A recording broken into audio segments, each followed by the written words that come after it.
Welcome sa Pinas Showbiz News ngayon. Para sa video natin ngayong araw, meron na naman po tayong fresh at nagbabagang updates patungkol kay Maine Mendoza at kay Alden Richards. Kung tunay mong mahal si Maine Mendoza at Alden Richards at ngayon ka lang nakadalaw o di naman kaya ay naligaw sa channel na ito, please po, i-click mo na yung subscribe and bell buttons para lagi kang updated sa mga kaganapan kina Maine at kay Alden. Ang mga pag-uusapan po natin ngayong araw ay may kinalaman po kay Maine at kay Alden, tatlong bagay po na may kinalaman sa kanila. Ang una po rito ay yung pinakakalat po ng mga Armin fans at mga toxic Mainers na itong si Maine Mendoza ay tinatanggihan na po ng mga endorsers para po mag-endorse ng mga produkto. Ang tanong lang naman dito, kung talagang tagahanga po sila ng isang Maine Mendoza, bakit po nila pinakakalat yung mga ganitong haka-haka? Di ba?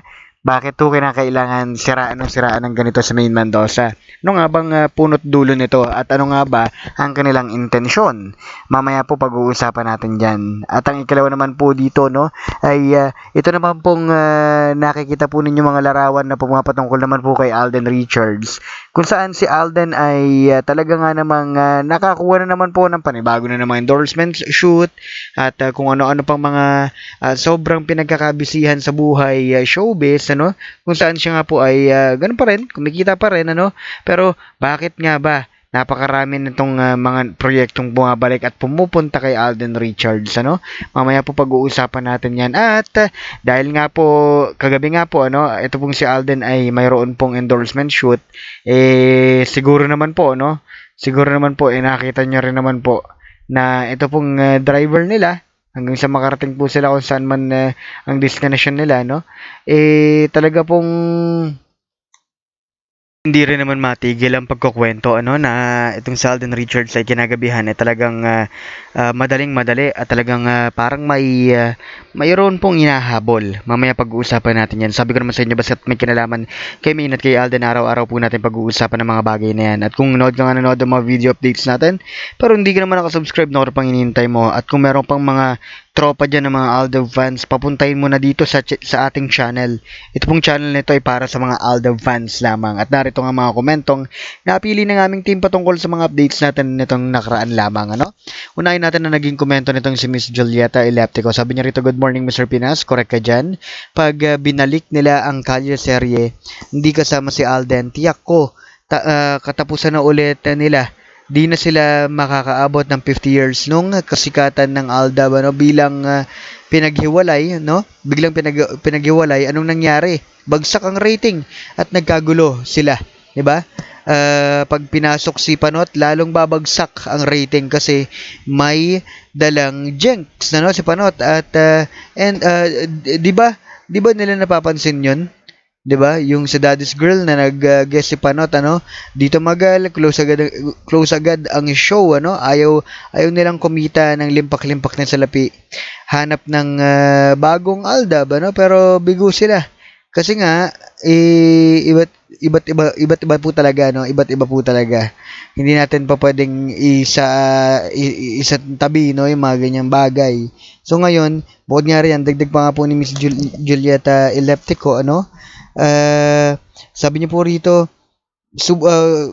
pagsubok sa buhay, Miss Laika, pagaling ka, kaya mo yan, we are praying for you, your recovery soon, miss ka na ng mga Aldo fans, huwag kang susuko, God is with you. Thanks sa updates, Mr. Pinas. Well, kung wala po akong idea kung ano po yung pinagdadaanan ng iba pang mga Aldo fans like her, pero kung ano man po yun, makakausap po kayo na we will be including you to our prayers. Thank you so much po sa inyong pagbabahagi. At lalong-lalo na po sa mga insightfuls, insightful na talagang kapupulutan ng aral, yung mga suggestions ng iba, o di naman kaya ay mga point of views nila. Maraming salamat po. At ang ikalawa naman natin komento ay mula naman po kay Miss Doris Tatupan.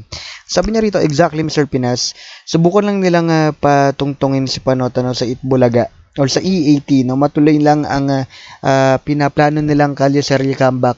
Baka for good na talagang magpaalam sila. Sabi nga ni Miss Eleptico, talagang hindi na sila abutan ng 50 years. Ito rin yung sinasabi dito ni Miss Doris Tatupan na babay na sila 'di ba? Hindi na makakabol sa kabilang show, and excuse me, kahit sinong lalaki ang partner kay baby girl, di yan uubra. Di nila kayang pantayan na ang nag-iisang tisoy sa buhay niya, no? Iba kasi talaga ang chemistry ng Aldab. Sorry to say, Mr. Pinas, pero titiisin ko na lang manood ng New It Bulaga kaysa naman makita ko ang pambabalahura nila kay Mengay. Ang dami nga pong nagsasabi ng ganyan, Miss Doris Latupan, na kesa nga naman makita nilang nahihirapan ng isang Main Mendoza na sumunod sa kung ano-anong mga idinidikta ng mga sarswelista, talagang, alam niyo yun, kinukuha na lang tiis, laging ganon. 'Di ba? At bukod nga riyan, dinagdag pa nga po ni Miss Doris Tutupan dito na masarap ang feeling na kampante lang ang buong True-Blooded Aldab Nation, ano? Yun lang naman po talaga yun eh. Hanggat nagkakaisa ang napakaraming fans po ni Main Mendoza at Alden Richards until now, hindi at never pong mawawala, no, ang buong team po namin, na palagi pong talagang tututok din po kay Main at kay Alden. At bukod nga riyan, sorry to say, Mr. Pinas, pero titiisin ko na lang munang manood ng New It Bulaga. Marami talagang nag-decide because of these things, no, na ginagawa nila kay Main at kay Alden. At para naman po sa ikatlo nating komento, no, ito po yung mula naman po kay Miss Gina Torrico. Sabi niya rito, Mr. Pinas, okay, kunin nila si Chongo, no, para ipares kay Mengay sa Kalye Serye. Ang mga viewers nanonood para mag-enjoy at di para ma-stress, 'di ba? Kung sakaling mag-materialize ang kagustuhan nila, ang tanong, susuportahan kaya sila ng mga viewers? Kailan kaya gigising sa katotohanan ang EAT? Ang mga viewers ay matatalino na, ang mga tao, mga tao lang sa EAT ang kinakalawang na ang mga utak. Well, hanggat ito na lang po yung ating isipin, tayo po yung may mga hawak ng microphone, hindi microphones. Tayo po yung may mga hawak ng mga remote control sa ating mga tahanan, Tama po yung sinabi ni Miss Gina Torrica, ng mga viewers ngayon ay matatalino na. Kung ayaw nga nila, 'di ba? Kung ayaw nga nilang makakontribute sa mga ratings ng EAT, and then ganun ang gagawin nila.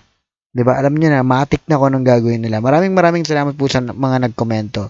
Ngayon, pag-usapan na muna natin yung tatlong bagay na dapat nating pag-usapan. Una na nga po rito, ito pong nangyari kay Main Mendoza, kung saan siya nga po ay ipinamamalita po ng mismong kanyang mga fans, mga fans kuno raw po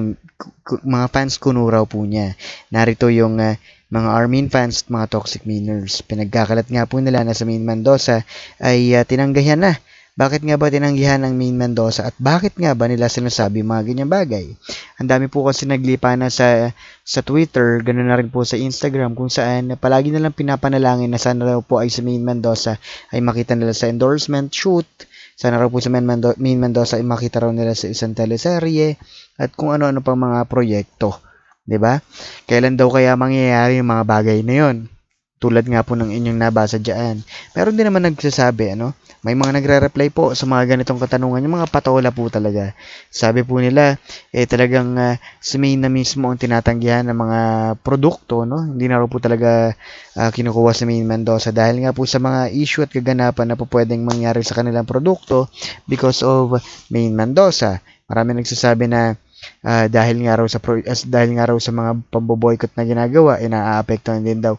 Well, kahit ano pang reason nila, yung sa akin lang po, kung talagang fans kayo ng isang Main Mendoza, 'di ba? Sana matutunan niyo rin naman pong i-defend ang inyong idol, Hindi yung puro katoksikan yung inyong mga pinaggagawa. Kasi pinapakalat nyo po yung mga fake news naman talaga. Paano nyo nalaman? Paano nyo naman nalaman in the first place na si Main Mendoza ay tinatanggihan na ng iba't ibang mga may-ari ng produkto, di ba? Well, nakita naman natin talaga, bukod nga doon, nakita naman talaga natin na si Main ay hindi na po ganun kabisi. 'Di ba? Ang gusto ko kasi nitong mga Toxic Miners at mga Armin fans, ang gusto po nila, umalis na po sa showbiz si Main Mendoza. Gusto nilang mangyari yon. Nang sa ganun ay makapag-focus daw di umano itong si Main Mendoza dito daw po kay Panot. no? Maging isang may asawa, may bahay. Ano yung gusto nila. Bukod nga riyan, ito naman pong si Alden Richards ay nakakuha po ng panibagong endorsements. Siya nga rin po yung napipisil na bagong gaganap ng Daimos, yung Daimos na adaptation, yung pang real life. Siya po yung, basta dami po niyang proyekto in short. Pero, ito nga lang po kagabi, yung driver nga po ni Alden Richards, yung walang umpay kakashare na si Alden Richards nga po ay nagmamadali that night, Bakit nga ba nagmamadali? Alam naman po natin ang schedule sa EAT tuwing Sabado. Nga hapon, ginagabi rin po sila kapag sila po ay mayroong taping, Ngayon, ang sinasabi ng ibang mga netizens, may lakad nga raw si Alden Richards na kinakailangan pa pumunta sa studio number 5, sa TV5. Well, ulitin ko lang, hanggat wala po tayong nakikita, wala tayong nakikita mga ebidensya, wala tayong nakikita kung ano-ano pang bagay, tumahimik na lang muna. Okay?